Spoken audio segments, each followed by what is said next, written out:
Now to a major quality of life issue for tens of thousands of city residents. A new report shows the city's streets and sidewalks aren't being maintained to federal standards.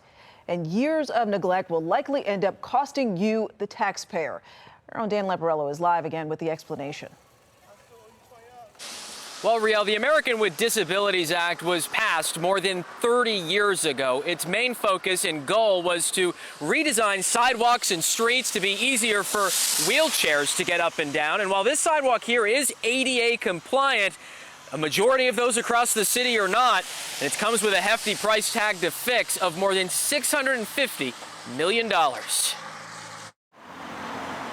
Driving throughout Baltimore, it's not hard to find a sidewalk or street missing critical infrastructure for accessibility.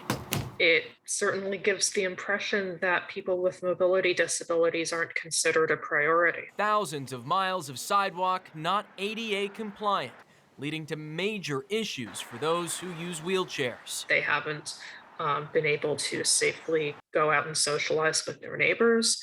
They haven't been able to safely go grocery shopping. Rebecca Rogers is an attorney with Disability Rights Advocates, which helped file a class action lawsuit against the city, alleging widespread violations of the ADA law. Unfortunately, after more than 6 months of trying to enter into structured negotiations, we filed the lawsuit. It's an issue that's seemingly gone unaddressed for decades. A recent assessment from Baltimore's Department of Transportation shows only about 1% of curb ramps in the city are ADA compliant.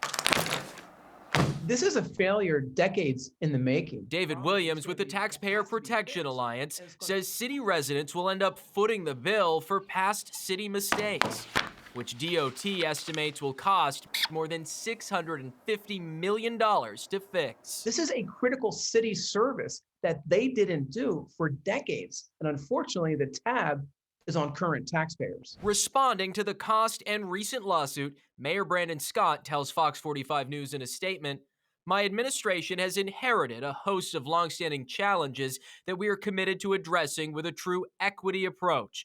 It's long past time for leaders to commit to building a more accessible Baltimore." Now, as for a timeline, right now, there doesn't seem to be a set one in stone, but the DOT says it could take upwards of a decade to get all of those sidewalks and streets into full ADA compliance.